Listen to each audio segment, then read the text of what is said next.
Доброе утро, жители республики! Сегодня мы расскажем вам о весенней охоте. Каждый охотник готовится и ждет этого события. Весенняя охота осуществляется исключительно на водоплавающую и боровую дичь. Напоминаем, что во время охоты охотники должны иметь при себе охотничий билет, разрешение на хранение и ношение оружия, разрешение на право добычи охотничьих ресурсов на территории общедоступных охотничьих угодий.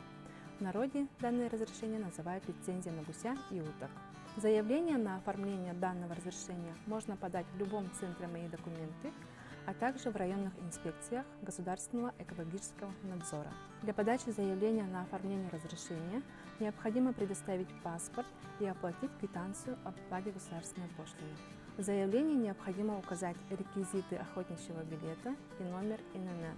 Сроки охоты в республике каждый год устанавливаются указом главы Республики Саха-Якутия. Так, в 2019 году весенний сезон охоты начнется в Якутии с 6 мая.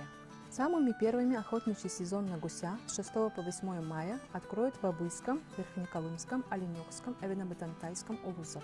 С 6 по 12 мая охотсезон начнется в Жиганском, Среднеколымском районах, охотничьих угодьях в районе поселка Айхал, города Удачный, Мирнинского района.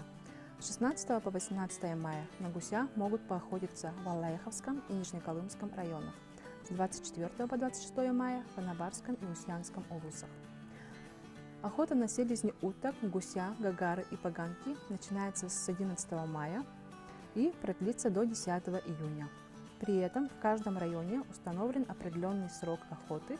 Охота на турпанов будет разрешена с 1 по 4 июня в Ангинском, Верхневилюйском, Вилюйском, Горном, Кобяйском, Мигно-Кангаласском, Намском, Аймеконском, Татинском, Тампонском, Усялданском, Хангаласском и в Черовчинском улусах.